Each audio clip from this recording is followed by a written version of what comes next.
I, 38 female, have always had a strained relationship with my mother. When I was 12, my siblings and I were placed in foster care and adopted out when she chose a very aggressive boyfriend over us. We have an agreement in place now where we do not discuss anything that happened before I was 18. We went a lot of years without speaking, so this is for my sanity. She has been with a terrific guy now for about 18 years, and he's awesome, as both a stepdad and a grandpa to my kid. His daughter, not so cool. 6 years ago, while going through an extremely difficult pregnancy, his daughter had an affair with my fiance. I left him and they got together and are getting married in a few days. I told my mother I didn't want her going to the wedding. These two have made my life hell the last 6 years, first cheating, then calling CPS with BS stories, trying to start fights in front of my daughter. She's not quite 6 and needs therapy to deal with the aggression he's put her through. My stepdad is awesome. I would never make him choose between his daughter and I, but he has stated if he had a choice, he'd not go at all. My mother had a heart attack 2 weeks ago. I left my kid with family for a week so I could sit at her bedside so she wouldn't be alone, and all she could talk about was how she was going to miss the wedding. She's home now, and I told her if she goes, I'm done. I can't be put last again. I can't have my kid feeling like she doesn't matter either. My daughter is his daughter, and she's not even invited to the wedding. My stepdad has my back on this. My mother says I'm being childish, and her best friend says I'm being a B and controlling. I'm honestly just tired of always coming last with her. Am I the a-hole?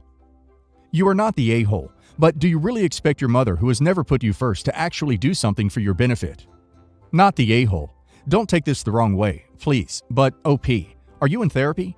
You sound like you're still trying to create the mom-daughter relationship you never had. I don't blame you, but you're just setting yourself up to be hurt more.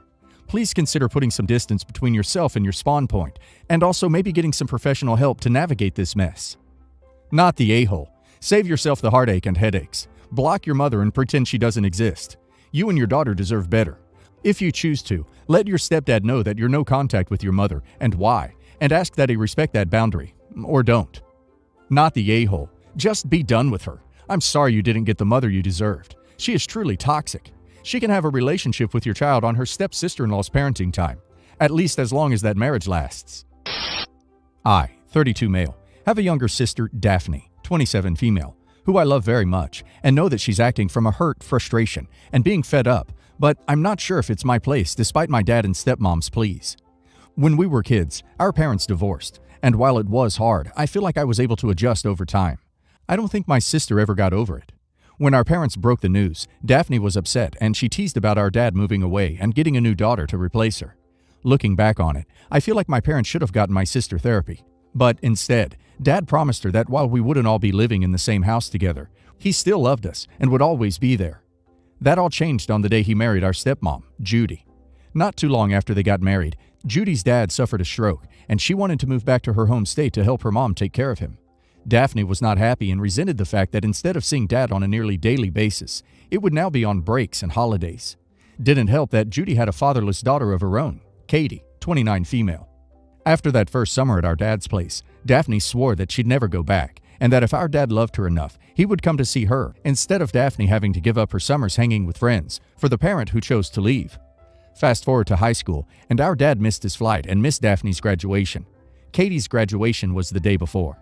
This sealed the deal for Daphne, and she was done with our dad, and almost never talks to him. It wasn't until recently that they slowly started to get on better terms. When she asked him to walk her down the aisle, he was ecstatic. During the planning, Daphne calmly told our dad that if he wasn't there, then to not bother trying to have a relationship with her again. That the only acceptable excuse for him not to attend was if he was hospitalized. Well, the day came and went, and despite multiple phone calls, no one could reach Dad. My sister took this all in stride. Our stepdad walked her down, and she never showed a hint of being upset. When our dad called me, I berated him for not coming, until he said that he and Judy were in a car accident. It was minor, and our dad was fine. But Judy hit her head on the dashboard, so the doctor still wanted to run some tests. Our dad's phone was damaged and he was so caught up that he lost track of time, and that's why he didn't show up. Daphne said she understood the situation, but stated that she was very clear, and that since our dad was okay and Katie was with Judy, he had no excuse, and asked him to never contact her again. My mom and stepdad are staying out of this, but stepmom and other family members are asking me to talk some sense into Daphne. Daphne said she's done with our dad disappointing her and breaking promises and doesn't care how sad he is now. I told them that I wanted to stay out of it, but I'm getting flack for it. Am I the a-hole? Edited to add. Dad and Judy were in town 2 days prior to the wedding and were on their way to the venue when they got into the car accident. My dad showed me the damaged phone and pictures of the accident, so he's not lying. Not the a-hole. First off, he has had plenty of opportunities to not screw it up. The fact that the final one was outside his control doesn't really matter in the broader context. Secondly, I'm not entirely sure I buy the "I damaged my phone" thing. Given his previous actions, and the fact that he's not been a responsible adult previously, I can't buy this at face value. Third, if I make a commitment and something awful happens that prevents, I'm racked with guilt. I don't lose track of it. Your sister was very clear that if he didn't make it, there would be no relationship anymore. The responsible thing for something that important would have been to arrive early, arrange things well ahead of time, get there safe and sound well ahead of time. He has chosen over and over and over to not be there. This is his fault, even if this final straw might not have been. Post-edit, edit. It doesn't matter to me that he can show he was in the accident, or that they were on their way to the venue, though I am still curious about the timing around all of that. He was in this situation because of over a decade of putting Daphne second. Not the a-hole for letting your sister set and enforce her boundaries, especially because the dad could have at least remembered to call and inform your sister about what was going on. It seems that your sister has the correct opinion of him, but more importantly, you aren't your sister, nor are you your dad. This is between them to resolve, full stop. No triangulating anybody. It certainly won't endear your sister to you if you were to try. Update. Some people keep mentioning the phone was broken. The hospital has landline phone service. The stepmom would have a phone. Literally, the world is filled with phones in this day and age. At some point, the dad would have been able to access a phone that wasn't necessarily his and call the sister, period. Not the a-hole. Seems like he chose others over your sister constantly. She doesn't owe him the time of day. Good for her for setting boundaries. My younger daughter, Haley, 28 female, is marrying my older daughters, Jennifer, 30 female, ex-fiance, Sam. Jennifer is mad because I'm going to Haley's wedding. She says that I'm condoning her bad sister's behavior as always, but that's simply not true. When the wedding was called off and we found that it was because Sam and Haley were dating, I called Haley immediately and asked her to rethink the relationship, not only for her sister's sake, but also because if he could do it once, he could do it twice, and I didn't want her to get hurt. She reassured me that that wasn't the case, that they were meant for each other and had known this for a long time, so I left it at that. I spoke to Sam too. He apologized for any hurt he may cause, but said that it wouldn't be fair to marry Jennifer when deep in his heart he knew that he was in love with Haley. They've officially been together for a little over a year now, and they truly seem happy and in love. My husband is supporting Jennifer. He's disgusted with the whole situation and doesn't want anything to do with it. At one point, he announced that he wouldn't be giving Sam his blessing or walking Haley down the aisle. I don't like what this household has become. This is the first Christmas we haven't spent together as a whole family. I don't like the situation any more than my husband or Jennifer do, but they don't understand that ignoring the reality of it doesn't make it go away. When he had said that he wasn't walking Haley down the aisle, she was devastated. I asked my husband if he was willing to risk his relationship with Haley by not walking her down the aisle. Jennifer accused me of trying to twist him to my side. I told Jennifer that it's not about sides, it's about learning how to forgive. I've told her that it's been over a year now since her and Sam broke up, and she's been bitterly jumping from relationship to relationship because she's so focused on Haley and Sam, and that if she never learns to forgive them, she'll never be at peace. She says that I don't understand that Haley purposely stole Sam from her, and that she's been doing this since they were kids, and I never noticed. I told her that she should have told me then. She said that I should have been paying closer attention and noticed it. I told her that she had to learn to let go of certain things in the past in order to move forward, and that if Haley did steal Sam, as she claimed, then Haley did her a favor. She didn't want to hear that, but it needed to be said. I also offered to put her on a three-way call with Haley, but she declined.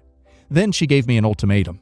She said if I go to the wedding, it means Haley was my favorite child all along, and that she'll never speak to me again. I told her that I'm going to the wedding, just as I would have gone to hers if she was in that situation. She said okay and hung up. Later, my husband calls me from work telling me that she called him crying. Edit. I wanted to answer some questions here. Question. Were Sam and Haley having an affair, or did they start to date after the wedding was called off? Answer. I'm not really sure. I never asked for details, and I'm not sure I really want to know either. From what I've been told, Sam came to Jennifer and told her that he couldn't marry her because he was in love with Haley. Question. When I spoke to Haley, why didn't I tell her she was wrong? Answer.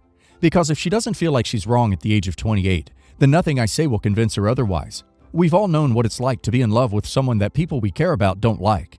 And how did that turn out? Despite warnings, we had to see it through to the end and suffer the consequences. Because I love her, I still warned her, but it's up to her to make the decision for herself now. Question: why am I supporting Sam and Haley's relationship, despite the hurt it causes Jennifer? Answer: I'm not supporting the relationship.